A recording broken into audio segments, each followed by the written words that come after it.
Hello everyone, welcome to our session. Last time આપણે integral formula જોઈ હતી અને કોચીસ ઇન્ટિગ્રલ થિયરમ અને કોચીસ ઇન્ટિગ્રલ ફોર્મ્યુલા વિશે આપણે જોયું હતું. અને થર્ડ યુનિટની અંદર આપણે એક રેસિડ્યુ થિયરી અને કોચી રેસિડ્યુ થિયરમ આ બે વસ્તુ બાકી હતી. બરાબર છે? એ વસ્તુ આજે આપણે કમ્પ્લીટ કરી અને આપણો સિલેબસ આપણે આજે કમ્પ્લીટ કરીશું. બરાબર છે? તો ફર્સ્ટ ઓફ ઓલ જે આપણે બાકી છે એના ઉપર ફોકસ કરીએ, રેસિડ્યુઝ થિયરી. તો રેસિડ્યુ શું છે?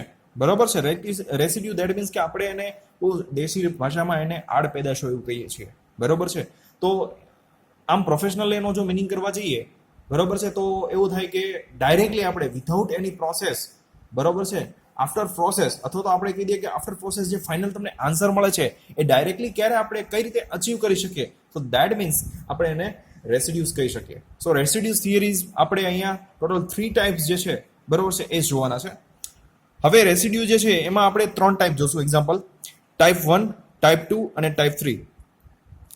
જે ટાઈપ 1 છે એમાં તમારે જે સિરીઝ હોય છે, લોરેન્ટ સિરીઝ, જે ઓલરેડી તમે સ્ટડી કરી ચૂક્યા છો, તો લોરેન્ટ સિરીઝના આધારે જે 1/z-a જે છે એનો કોફિશિયન્ટ તમારે લેવાનો છે અને એ કોફિશિયન્ટના આધારે, બરોબર છે, at point z is equal to a, એના પોઈન્ટના આધારે તમારે રેસિડ્યુ જે છે એ ફાઇન્ડ કરવાનું રહેશે. ક્લિયર? ખ્યાલ આવે છે? હવે રેસિડ્યુને નોટેશન કઈ રીતે દર્શાવીએ છીએ, તો અહીંયા મેં લખેલું છે રેસિડ્યુ કઈ રીતે દર્શાવવું. So residue REF is equal to, જે તમને f ઓફ z ફંક્શન આપેલું હોય તો એ f of z function comma કયા પોઈન્ટ પાસે તમને રેસિડ્યુ ફાઇન્ડ કરવું છે, તો કે z is equal to a, where a is unknown constant. બરોબર છે? એ તમારે જે ફંક્શન આપેલું છે f ઓફ z એના પોલના આધારે, બરોબર છે, એ પોલના આધારે તમારે એ રેસિડ્યુઝ ફાઇન્ડ કરવાના છે.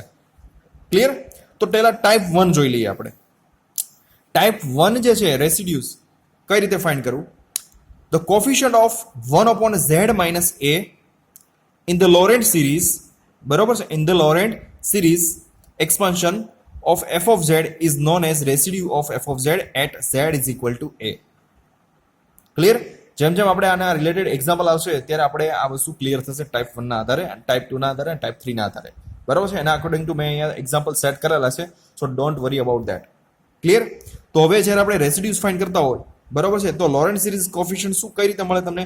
તો તમારે લોરેન્ટ સિરીઝ કોફિશિયન્ટ મળે 1/2πi close interval close integral over c f of z dz.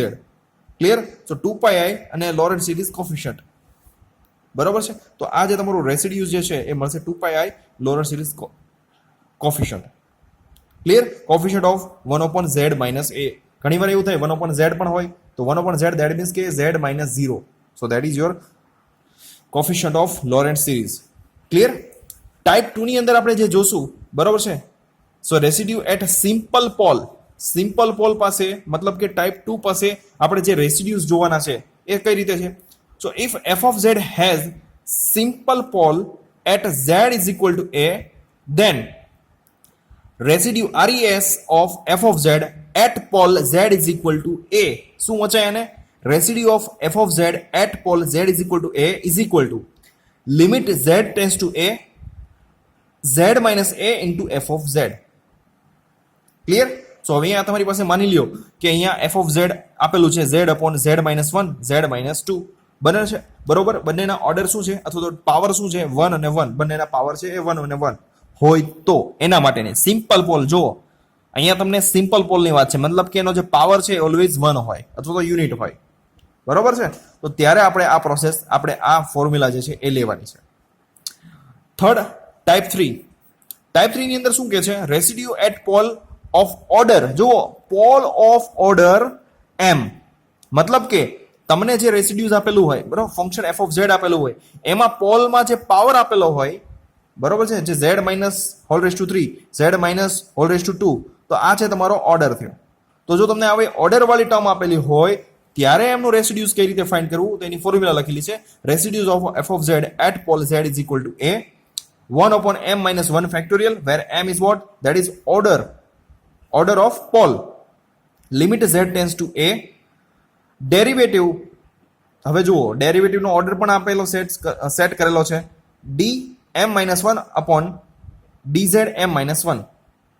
માની લો કે સેકન્ડ ઓર્ડર હોય તો અહીંયા થઈ જશે સેકન્ડ ઓર્ડર પોલ હોય તો અહીંયા થઈ જશે ફર્સ્ટ ઓર્ડર ડેરિવેટિવ થઈ જશે. તો થર્ડ ઓર્ડર પોલ હોય, બરોબર છે, તો અહીંયા થઈ જાય સેકન્ડ ઓર્ડર ડેરિવેટિવ. ક્લિયર? અને એના according to Z minus A M F of Z. Clear? તો આ છે ટાઈપ 3 રેસિડ્યુ કઈ રીતે ફાઇન્ડ કરવું. હવે એના અકોર્ડિંગ ટુ આપણે ટાઈપ 1, 2 અને 3 ના આધારે આપણે એક્ઝામ્પલ્સ જોઈએ એટલે તમને ખ્યાલ આવશે. હવે જુઓ, મેં તમને શું કીધું હમણાં થોડી વાર પહેલા છે, રેસિડ્યુ ફાઇન્ડ કરવા, રેસિડ્યુ માટે નોટેશન જે છે એ RES residue of F of Z. હવે તમને જે પોઈન્ટ આપેલા હોય ને એ પોઈન્ટના આધારે તમારે પુટ કરવાનું. માની લો કે z ઇઝ ઇક્વલ ટુ 0 પાસે મેળવવાનું, તો z is equal to 0. z is equal two 1 પાસે હોય તો z ઇઝ ઇક્વલ ટુ 1 પાસે. બરોબર? જુદા જુદા 3 પોઈન્ટ માટે જુદા જુદા રેસિડ્યુઝ તમને મળે. ક્લિયર? તો આ વસ્તુ એક તમારે ખાલી ખાસ ધ્યાનમાં રાખવાની છે. ફર્સ્ટ એક્ઝામ્પલ અહીંયા મેં લખેલો છે.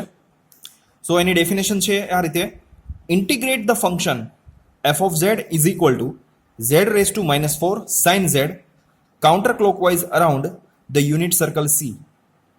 ક્લિયર? સો સોલ્યુશન તરફ આપણે આગળ વધીએ. સો માની લો કે અહીંયા તમને f of z આપેલું છે, એ f of z is equal to z raise to -4 sin z. હવે sin z જે છે એની લોરેન્ટ સિરીઝ શું થાય છે, જે તમને ખ્યાલ છે, z minus z cube upon 3 factorial plus z raise to 5 upon 5 factorial minus, okay, plus minus અને એના અકોર્ડિંગ ટુ તમારે sin z ની લોરેન્ટ સિરીઝ લખવાની છે. તો અહીંયા મેં sin z ની લોરેન્ટ સિરીઝ લખી છે. z રેઝ ટુ -4 જે છે એને બ્રેકેટની બહાર એઝ ઇટ ઇઝ રાખ્યા છે. નાવ સી, હવે શું કરવાનું છે તમારે, z રેઝ ટુ -4 છે એ બ્રેકેટની અંદર મલ્ટીપ્લાય કરી દઈએ. તો જેવા આપણે z રેઝ ટુ -4 એ બ્રેકેટની અંદર મલ્ટીપ્લાય કરીએ એટલે મને મળશે 1/z cube minus 3 factorial 1/z plus z upon 5 factorial up to infinite. Clear? હવે તમારે જે ફોકસ કરવાનું છે એ ઓનલી ફોકસ કરવાનું છે 1/z માઇનસ a. હવે ઘણી વાર બની શકે કે a જે છે એ 0 હોય તો તમારું મળે તમને ખાલી કોન્સ્ટન્ટ મળે 1/z.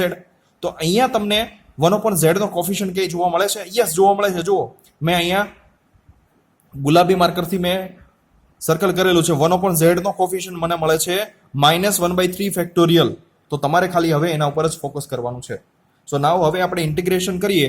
So integration over closed unit circle C f of z dz where f of z is equal to what? sin z upon z raised to 4 dz. Clear? સો એના માટેનું જે સૂત્ર આપણે હમણાં થોડી વાર પહેલા જ આગળ જોયું, બરોબર છે? શું જોયું સૂત્ર? આવું કંઈક સૂત્ર હતું આપણી પાસે. Yes, clear? So 2πi Laurent series coefficient. તો અહીંયા આપણે લોરેન્ટ સિરીઝ કોફિશિયન્ટ પુટ કરીએ. So this is equal to 2πi Laurent series coefficient. So Laurent સિરીઝનો કોફિશિયન્ટ શું મળે છે? -1/3 ફેક્ટોરિયલ. ક્લિયર? તો અહીંયા પુટ કરીએ છીએ. હવે અહીંયા કેન્સલ થતું હોય તો કેન્સલ કરી દઈએ. તો 3 ફેક્ટોરિયલનો આન્સર થશે 6. સો 2 3 ઝા 6. સો -πi અપોન 3. આ છે તમારો final answer. Clear? Second example આપણે જોઈએ. મેં લખેલો છે second example: find the residue of f of z is equal to z square sin 1/z at point z is equal to 0. So first of all આપણે શું જોશું? f of z તમને આપેલું છે z સ્ક્વેર sin 1/z. હવે sin 1/z ની આપણે Laurent series લખીએ, બરોબર છે? તો શું થશે? 1/z minus this 1/z whole cube upon 3 factorial plus 1/z whole raise to 5 upon 5 factorial up to infinite. Clear? હવે z સ્ક્વેર જે છે એને બ્રેકેટની બહાર એઝ ઇટ ઇઝ રાખ્યા હતા આપણે, બરોબર છે? તો આપણે એને અંદર હવે બ્રેકેટમાં મલ્ટીપ્લાય કરીએ અને આપણે ફોકસ કરવાનું છે 1/z માઇનસ a. શું કીધું હતું મેં તમને? 1/z માઇનસ a ના કોફિશિયન્ટ ઉપર જ ફોકસ કરવાનું છે. ક્લિયર? તો જુઓ, z સ્ક્વેર અંદર આપણે જેવું મલ્ટીપ્લાય કરીએ છીએ તો મને મળે છે z માઇનસ, અને આની સાથે મલ્ટીપ્લાય કરીએ તો -1/z 6z પ્લસ, અને આની સાથે મલ્ટીપ્લાય કરીએ તો plus 1/120z cube minus up to infinite. Clear? તો હવે જે મારે કોફિશિયન્ટ જોઈએ છે, કોનો કોફિશિયન્ટ જોઈએ છે? 1/z નો. તો 1/z નો કોફિશિયન્ટ શું છે? તો કે -1/6. સો હવે આપણે રેસિડ્યુ લખીએ. So residue of f of z at point z is equal to 0 is equal to coefficient of 1/z minus a in Laurent series. તો શું છે? -1/6. તો આન્સર છે -1/6. આ છે તમારો ફાઇનલ આન્સર. તો આ હતા ટાઈપ 1 નો એક્ઝામ્પલ. હવે આપણે 2 એક્ઝામ્પલ જોયા, બરાબર? હવે તમારી સામે એક બહુ સિમ્પલ એક્ઝામ્પલ મેં લીધેલો છે. If f of z is equal to -1/z -1 -2 into bracket 1 plus z -1 plus z -1 whole square plus up to infinite, find the residue of f of z at point z is equal to 1. બહુ simple example છે. તમારે ખાલી આખી લોરેન્ટ series આપેલી છે, તમારે મેં તમને કીધું એમ કે 1/z - a નો કોફિશિયન્ટ ઉપર ફોકસ કરવાનું છે. તો અહીંયા તમને ક્યાંય માત્ર ખાલી અહીંયા જ દેખાય છે કે 1/z - a વાળી. તો અહીંયા એનો કોફિશિયન્ટ શું છે? -1. સો ફાઇનલી હવે આપણે આન્સર તમારી સામે છે. તો residue of f of z at point z is equal to 1 is equal to coefficient of 1/z - a in Lorentz series. તો શું છે એનો કોફિશિયન્ટ? તો કે -1 જે અહીંયા લખેલું છે મેં. તો આ છે તમારો ફાઇનલ આન્સર. ક્લિયર? ઓકે. સો હવે આપણે એક એક્ઝામ્પલ એવો જોઈએ, બરોબર છે, ટાઈપ 2 ના આધારે. બરોબર છે, ટાઈપ 2 ના આધારે તમે જે સૂત્ર જોયું હતું શું હતું તમારું? રેસિડ્યુ ઓફ, જો અહીંયા લખેલું છે મેં, residue of f of z at point z is equal to a is equal to limit z tends to a z minus a f of z. Clear? એ સૂત્ર ખાલી તમારે ટાઈપ 2 ના આધારે યાદ રાખવાનું. હવે ટાઈપ 2 એટલે શું? મીન્સ કે તમને સિમ્પલ પોલ્સ મળતા હોય, બરોબર છે, પણ એ સિમ્પલ પોલ્સનો પાવર જે છે એ શું હોય? ઓલવેઝ 1. તો અહીંયા એક એક્ઝામ્પલ મેં મૂકેલો છે, તમે જુઓ, જોઈ શકો છો. f of z is equal to 5z² minus 4z plus 3. Find the residues. Clear? હવે તમારે જે ધ્યાન રાખવાનું છે એ ડિનોમિનેટરમાં જે તમને આપેલા છે પોલ્સ એના ઉપર ફોકસ કરવાનું છે. તો તમે જોઈ શકો છો આના પોલ્સ કઈ રીતે મળશે? z+1 is equal to 0 લ્યો તો તમને એનો પોલ્સ મળશે. z+2 is equal to 0 લ્યો તો પણ એનો તમને પોલ મળશે. અને z+3 is equal to 0 લ્યો તો એનો તમને પોલ મળશે. તો એવા મને 3 પોલ મળે છે. z is equal to -1, -2, -3. Clear? તો આ ત્રણેય છે એ સિમ્પલ પોલ્સ છે તમારા. તો પહેલો આપણે પોઈન્ટ લઈ લઈએ z is equal to -1. પહેલો પોઈન્ટ લઈ લઈએ z is equal to -1. So residue of f of z at point z is equal to -1 is equal to limit z tends to a. હવે a અહીંયા શું છે? -1. શું છે અહીંયા? a એટલે -1, કારણ કે આપણે પોઈન્ટ લીધો છે -1. સો અહીંયા z tends to -1. z - a એટલે કે +1 થઈ જશે. z +1 f of z. આ જે ફંક્શન f of z છે આપણું અહીંયા a as it is અહીંયા પુટ કરી દઈએ. આ f of z કંઈ કેન્સલ થતું હોય તો કેન્સલ કરી દઈએ. આ પહેલું ફંક્શન જે છે એ કેન્સલ થાય છે, એ મેં અહીંયા કેન્સલ કરેલું છે. ક્લિયર? સો હવે જે બાકીનું ફંક્શન જે છે વધ્યું એ વસ્તુ મેં અહીંયા લખી દીધી છે. હવે લિમિટ આપણે અંદર એપ્લાય કરી દઈએ. સો આફ્ટર એપ્લાઇંગ ધ લિમિટ મને મળે છે 5 + 4 + 3 upon 1 into 2. સિમ્પ્લિફિકેશન કરીએ એટલે આન્સર મને મળે છે 6. So at pole z is equal to minus પાસે મને રેસિડ્યુ મળે છે 6. હવે બીજો પોલ જે આપેલો છે તમને, બરોબર છે, z is equal to -2, એની પાસે આપણે રેસિડ્યુ ફાઇન્ડ કરીએ. સો limit z tends to -2 z + 2 f of z. Clear? જે કેન્સલ થતું કેન્સલ કર્યું છે અને પછી મેં લિમિટ એપ્લાય કરી છે. તો એના આધારે મને રેસિડ્યુઝ મળે છે -31/3. ફાઇનલ જે તમારો જે લાસ્ટ પોલ જે છે z is equal to -3. હવે એના આધારે આપણે રેસિડ્યુ ફાઇન્ડ કરીએ. So residue of f of z, z is equal to at point z is equal to -3. So limit z tends to -3 z minus a અહીંયા શું થઈ જશે? z + 3 થઈ જશે. f of z function as it is. કંઈ cancel થતું હોય તો કેન્સલ કરી દઈએ. કેન્સલ કરી દીધું છે મેં અહીંયા. બાકીનું ફંક્શન એઝ ઇટ ઇઝ લખી દીધું છે. હવે લિમિટ છે એ આપણે અંદર એપ્લાય કરી દઈએ. સો ફાઇનલ આન્સર મળશે 30. બરોબર છે? તો મને એમાં 3, બરોબર છે, 3 પોલ મળે છે અહીંયા. સોરી, 3 રેસિડ્યુઝ મળે છે. એક રેસિડ્યુ મળે છે 6, એક રેસિડ્યુ મળે છે -31/3 અને થર્ડ જે મળે છે એ મને 30 મળે છે. જોયું ને? તો આ ટાઈપ 1 અને 2 માં તમે 3 એક્ઝામ્પલ જો બે થી એક કરતા વધારે એક્ઝામ્પલ જોઈએ તો બહુ સિમ્પલ એક્ઝામ્પલ લાગ્યા. એટલે કોઈ વસ્તુ અહીંયા નવી નથી, બહુ જ સિમ્પલ છે. તમારે ખાલી તમારું માઇન્ડ ચલાવવાનું છે. ક્લિયર? બહુ અઘરું નથી, બધી જ વસ્તુ કવર થઈ જશે. ક્લિયર? નેક્સ્ટ એક્ઝામ્પલ આપણે જોઈએ. બીજો એક્ઝામ્પલ મેં અહીંયા લખેલો છે, તમે જોઈ શકો છો. f of z is equal to 4z + 8 upon 2z - 1. જો આવા એક્ઝામ્પલ આવે ને તો બહુ મૂંઝાવાની જરૂર નથી. બરોબર છે? આનું સિમ્પ્લિફિકેશન પણ તમે આપી શકો છો. શું કીધું છે? Find residue of given function. So first of all તો આપણે પોલ ફાઇન્ડ કરી લઈએ. સો 2z - 1 is equal to 0 લઈ લઈએ. 0 થી ઇક્વેટ કરીએ એટલે આપણે z બરાબર તમને કંઈક વેલ્યુ મળશે. તો તમને વેલ્યુ મળે છે z is equal to 1/2. તો આ 1/2 છે એ તમને એક પોલ મળી ગયો. બરોબર છે? ફંક્શનને થોડુંક સિમ્પ્લિફાય કરવું હોય તો શું કરશું? ઉપરથી 2 કોમન લઈ લઈએ અને નીચેથી 2 કોમન લઈ લઈએ તો સિમ્પ્લિફાય થઈ જશે. એટલે તમારું ફંક્શન તમને મળી જાય છે 2z ઉપર ન્યુમેરેટરમાં મળશે 2z + 4 અને નીચે મળશે z - 1/2. તો આ એક ટાઈપનો સિમ્પલ પોલ જ છે. આ એક તમારો એક ટાઈપનો સિમ્પલ પોલ છે. અહીંયા કોઈ સિરીઝ કે લોરેન્ટ્ઝ સિરીઝ એવું બરોબર છે એનો કોફિશિયન્ટ આપણે ફાઇન્ડ કરવા જતા નથી. So z is equal to 1/2 is simple pole. So z is equal to 1/2 છે એ સિમ્પલ પોઈન્ટ માટે આપણે રેસિડ્યુ જોવા જઈએ. So residue of f of z at z is equal to 1/2 is equal to limit z tends to 1/2 z minus a એની જગ્યાએ 1/2 લખશું અને બાકીનું function જે છે આપણે અહીંયા મળ્યું છે એ એઝ ઇટ ઇઝ લખી દઈએ. તો એ ફંક્શન અહીંયા કેન્સલ થાય છે. બરોબર છે? હવે જે ફંક્શન જે વધે છે એ શું વધે છે? 2z + 4. લિમિટ એપ્લાય કરી દઈએ, સો આન્સર આવે છે 5. ક્લિયર? તો આની રેસિડ્યુ મને મળે છે 5 મળે છે. ક્લિયર? તો હવે આપણે એક એક્ઝામ્પલ બરોબર છે ટાઈપ 3 ના આધારે જોઈએ અને પછી આપણે આ લેક્ચરને પૂર્ણ કરીએ. તો અહીંયા ટાઈપ 3 ના આધારે એક એક્ઝામ્પલ મેં લીધો છે, પણ આની અંદર type 2 as well as type 3 બંને કમ્બાઈન છે, કવર થશે. સો that's why don't worry about that. મેં જે ડિફિકલ્ટી લેવલનો એક્ઝામ્પલ હતો કે જેમાં મોટા ભાગના એક્ઝામ્પલ કવર થાય છે, એ એક્ઝામ્પલ મેં અહીંયા લઈ લીધો છે.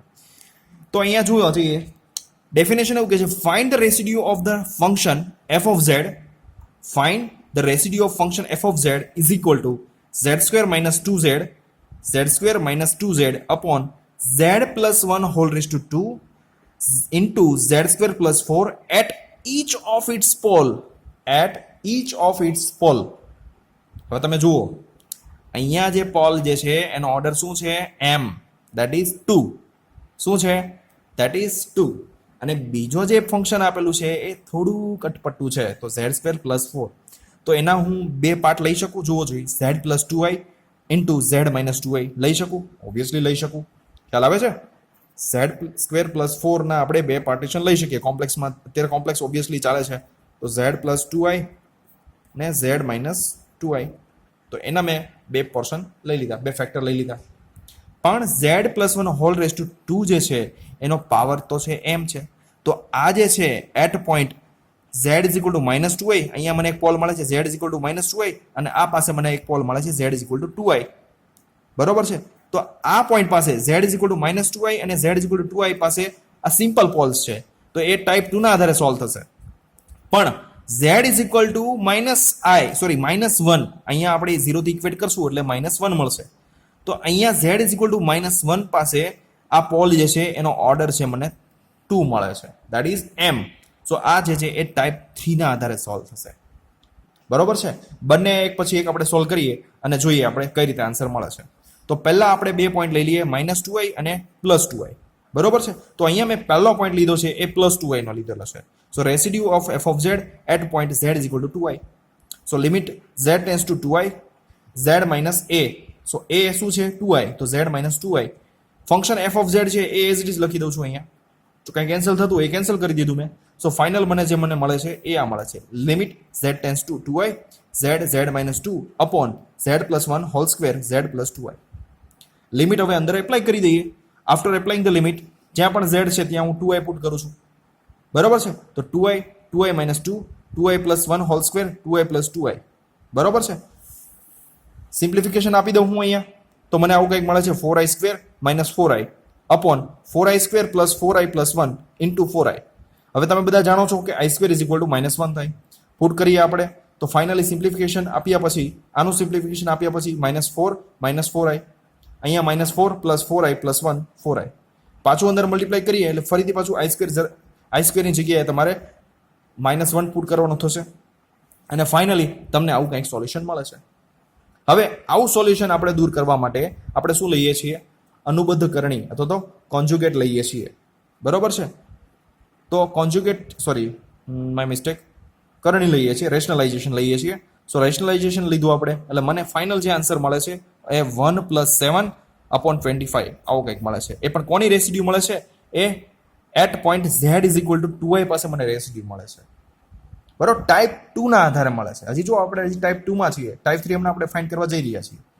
હવે બીજો પોલ જે છે -2i, તો એના આધારે મેં -2i ના આધારે મને જે પોલ મળે છે, રેસિડ્યુ મળે છે એ 7 minus i upon 25 મળે છે. ક્લિયર? 7 minus i upon 25 મળે છે. તો એ રેસિડ્યુ મળે છે at point z is equal to -2i આગળ. હવે જે તમારો લાસ્ટ પોલ જે છે z is equal to -1, એનો ઓર્ડર શું છે? 2 છે. તો એના આધારે બરોબર છે, તો જોઈ શકો છો કે at point z is equal to -1 is a pole of order m. તો મેં તમને કીધું હતું કે એના માટેનું રેસિડ્યુની ફોર્મ્યુલા શું છે? So residue of f of z at point z is equal to -1 of order m is equal to 1 upon m minus 1 factorial limit z tends to a d raised to m minus 1 dz m minus 1 into z minus a raised to m f of z. હવે અહીંયા આપણો m શું છે? તો કે 2 છે. તો put કરી દઈએ, બરાબર છે. તો અહીંયા એમ છે 2 મૂકી દઈએ એટલે 1 upon અહીંયા 2 મૂકો એટલે 2 minus 1 that is 1 factorial, તો 1 upon 1 factorial. Limit z tends to -1, અહીંયા a તરીકે શું છે આપણો a છે, તો z tends to -1 d, તો અહીંયા m બરાબર 2 પુટ કરીએ તો 2 - 1 1, અહીંયા 2 - 1 1, so d by dz થશે. એટલે અહીંયા મેં ડાયરેક્ટલી લખ્યું d by dz into bracket. જુઓ z માઇનસ a, તો a શું છે તમારો -1 છે, તો z પ્લસ 1, m શું છે તો કે 2 છે, તો આપણે પુટ કરી દીધું z પ્લસ 1 હોલ સ્ક્વેર, અને ડાયરેક્ટલી આપણે f of z જે આપણું ફંક્શન જે ઓલરેડી તમને આપ્યું છે એ પુટ કરી દઈએ, બરાબર છે. તો એ ફંક્શન આપણે પુટ કરી દીધું. અહીંયા કંઈ કેન્સલ થતું હોય તો કેન્સલ કરી દઈએ, તો અહીંયા z પ્લસ 1 હોલ સ્ક્વેર અને z plus 1 whole square cancel થાય છે. સાદુરૂપ આપ્યા પછી મને મળે છે z સ્ક્વેર પ્લસ 4, બરાબર છે. એનું તમારે ડેરિવેટિવ લેવાનું છે, બરાબર છે. તો સિમ્પ્લિફિકેશન આપ્યા પછી મને આવું કંઈક મળે છે, એનું ડેરિવેટિવ લઈ લઈશ તો મને આવું કંઈક મળશે, બરાબર છે. અહીંયા કેન્સલ થશે, આ લખવાની જરૂર નથી. તો આનું ડેરિવેટિવ લીધા પછી આનું derivative with respect to z લેવો એટલે તમને આ ફંક્શન મળશે z square plus 4 into 2z minus 2 minus, હવે આને એઝ ઇટ ઇઝ રાખીએ, એક મિનિટ માય મિસ્ટેક, હવે ન્યુમેરેટરને એઝ ઇટ ઇઝ રાખીએ અને આનું લઈએ તો આનું થઈ જશે 2z upon z square plus 4 whole square. કંઈ કેન્સલ થતું હોય તો કેન્સલ કરી દઈએ, તો 2z ક્યુબ અને 2z ક્યુબ બંને કેન્સલ થાય છે. સિમ્પ્લિફિકેશન આપી દો અને લિમિટ એપ્લાય કરી દઈશું તો મને ફાઇનલ આન્સર મળશે -14/25, 14/25. આ છે ફાઇનલ તમારો answer. But residue of f of z at point z is equal to -1 of order m. તો આ છે તમારો ટાઈપ 3 ના આધારે એક્ઝામ્પલ, બરોબર છે. એવી રીતે કદાચ તમારો ઓર્ડર 3 હોય તો તમારે સેકન્ડ ઓર્ડર ડેરિવેટિવ લેવું પડે. જો તમારો ઓર્ડર જે છે એ 4 હોય તો તમારે થર્ડ ઓર્ડર ડેરિવેટિવ લેવું પડે, બરોબર છે. બટ અહીંયા તમારે જે ખાસ કરીને જે જોવાનું છે એ તમારે આ ફોર્મ્યુલા ધ્યાનમાં રાખવાની છે, બરોબર છે. તમારે આ ખાસ ફોર્મ્યુલા યાદ રાખવાની છે, ક્લિયર. જો આ ફોર્મ્યુલા યાદ રહેશે તો તમને ટાઈપ 3 પણ આવડશે. તો આજે આપણે આ જે છે સેશન એ આપણે અહીંયા કમ્પ્લીટ કરીએ છીએ. રેસિડ્યુ થિયરી જે છે, રેસિડ્યુ કઈ રીતે ફાઇન્ડ કરવું એ પૂરું કરીએ. નેક્સ્ટ લેક્ચરની અંદર આપણે અથવા તો નેક્સ્ટ પાર્ટની અંદર આપણે કોચીઝ રેસિડ્યુ થિયરમ જે છે એ એક બાકી છે એ આપણે કમ્પ્લીટ કરી દઈશું, ક્લિયર.